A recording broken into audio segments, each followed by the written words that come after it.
Hello and welcome to my teacher's website. My name is Joaquima Thomas and I'm going to go ahead and take you through the website. This is my homepage. Welcome to Art with Mrs. Thomas. And I am going to be teaching 7th and 8th graders art in the form of either painting, drawing, sculpting, or ceramics. Depending on the semester, those subjects will be rotated around to include either painting one, drawing one, ceramics, or sculpture. So I'm very excited to be a part of the art program at Citrus Hills Intermediate, hopefully, and I'll be teaching art there. So this is my homepage where we're going to be painting, drawing, sculpting, and creating. So very, very thrilled about this. My homepage features just some information. Foundational visual vocabulary will be discussed in my class. We'll go over technical proficiency, material mastery or mastery of material. Creative problem solving will be involved.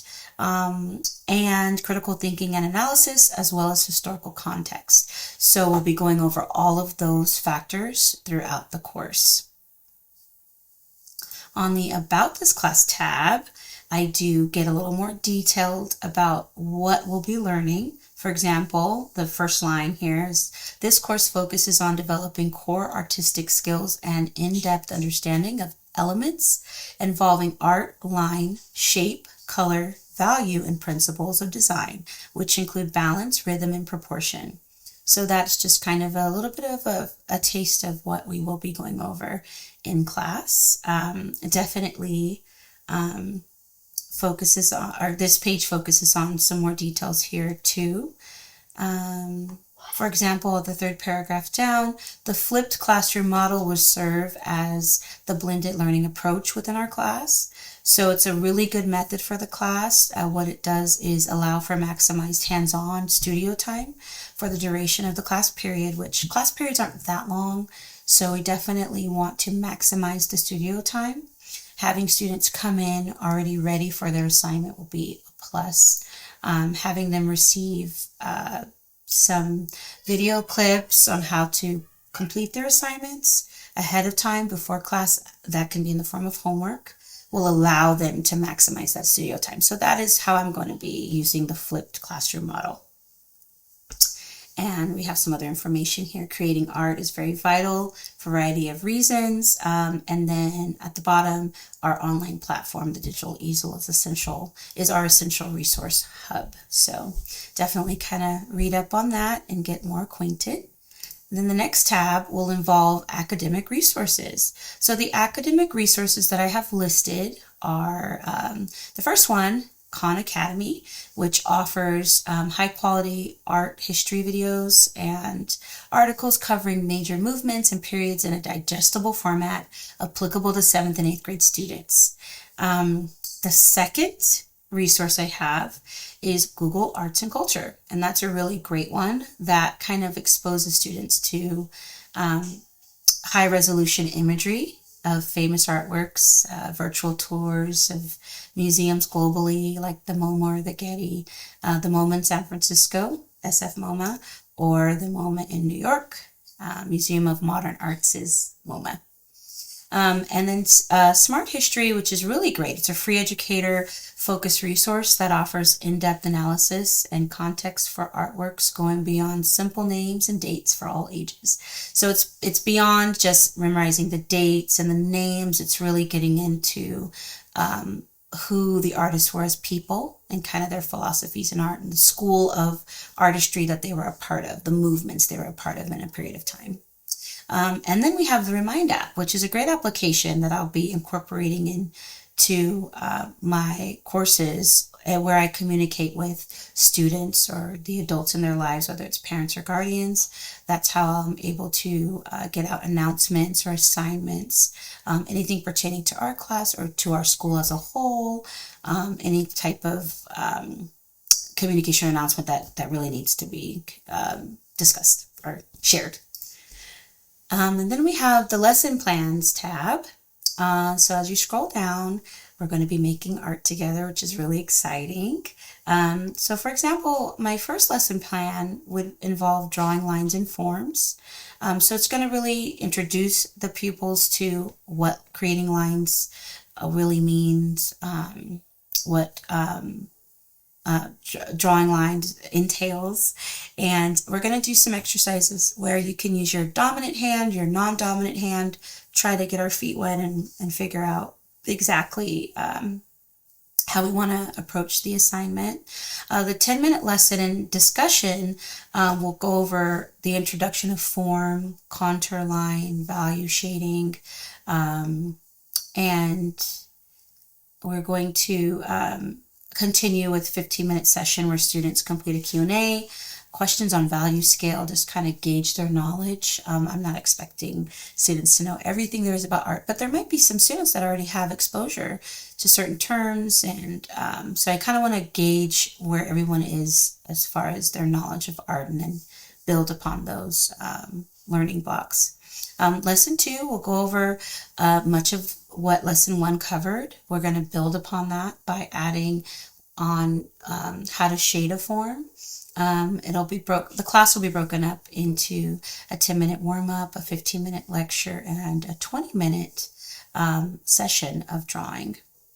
Then for lesson plan 3, we'll have a 5-minute drawing warm-up where students will be able to freely draw and just kind of warm up their skills. And then 10 minutes of a lecture, 10-minute drawing demonstration, and a 20-minute session where students perform independent studio work. As the students get more comfortable, it'll be less lecturing and a lot of just coming into class and maximizing your studio time, since we don't have that much time together. But making art will be kind of like you hit the ground running instantly. That goes back to the flipped model approach as well. Here we have our assessment page. So there will be weekly quizzes, likely at the end of the week after we've covered some academic concepts, vocabulary, technical procedures, ways of shaping line, shading it, where the light source comes in, things like that. Much of our quizzes will be on Schoology.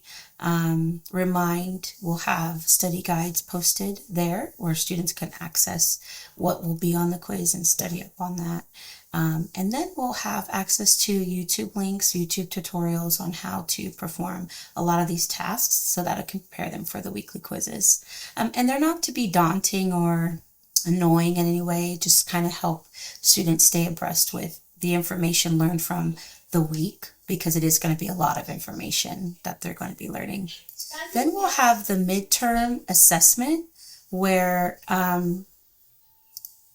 we have, for the midterm assessment, we will have, it'll be halfway through the point of the semester. The material covered will consist of drawing, vocabulary lists, much of what was covered on the quizzes, the weekly quizzes. It'll be kind of a cumulative assessment. And a quick drawing assignment will be at the end of the exam, so students can recall the information that they've learned up until the midterm and apply that and complete a drawing as directed to exemplify competency. A final assessment, which will be the final at the end of the semester, will be given, much like the midterm, the style of the midterm, and have a lot of the weekly quizzes kind of incorporated and ingratiated into that final assessment. And then here I put additionally students will turn in a final project that will be on a large scale, poster size if applicable, of a figure composition of 3D figures where line placement, shading, blending, adequate use of negative space, and color will be assessed by the instructor and critiqued by class peers.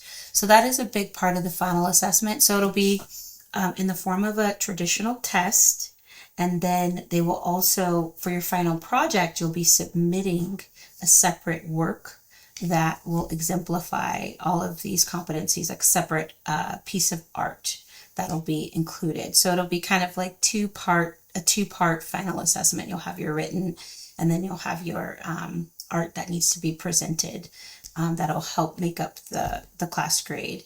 And we'll have a grand art show at the end of every semester featuring that particular class's work. So that's a part of the final assessment as well. So it's a very impactful project, especially to your grade. So it's very important that be completed by the students.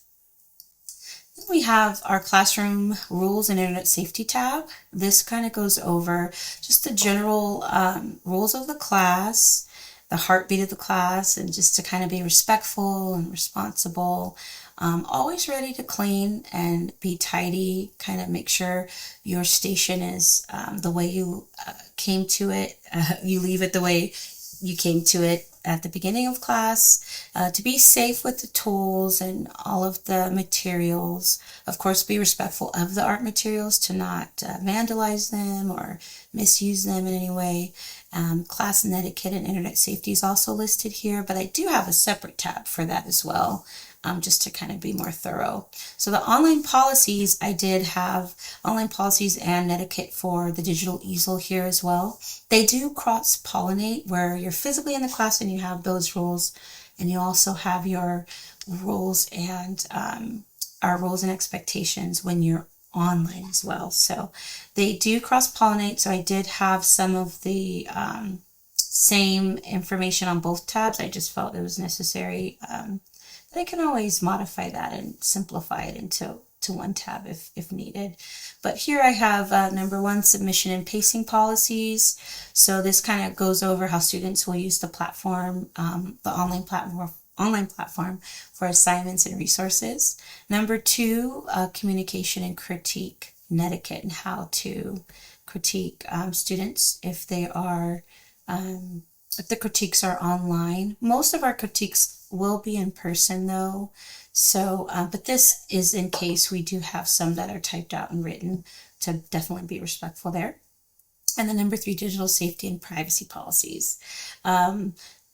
We're going to go to the next tab. So about me. So here I have just a short blurb about me as a teacher and as me as a person. So I definitely want to welcome you to my studio, and I do love art. I consider it a privilege to be able to do it and to be able to teach it even. It's definitely a privilege to work with students and learn their passions around the subject.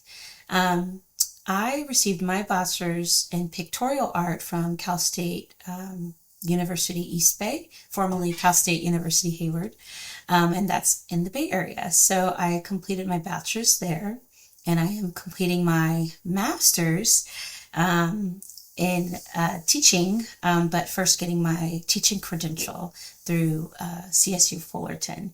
So that's why I'm taking this prerequisite now. And then beyond the academic studio, I have a lot of hobbies, anything sports related. I love movies. I love watching movies for a good show. Making art, spending time with my 3 children. I have a 7th grader, a son that's in 7th grade, a daughter in 5th grade, and another son that's in 3rd grade. So love spending time with them and my husband. We have 2 dogs and a hamster. And just very thankful for our lives together, and thankful that I can enjoy hobbies, and thankful that I can enjoy art. So just a little bit about me. And then contact info. So this is our contact page. Here we can connect and collaborate. It's pretty explanatory here. It's self-explanatory, where you leave your name, email, and comment. I have my information here off to the side so that I'm easy to get in touch with. So that is my teacher's website, and I hope you enjoyed it. Hope I was clear and concise. Hope the website was clear and concise. I know that there's some errors here and there that I need to work out, but for the most part, I'm very excited to share that with the class. So thank you, and see you all soon.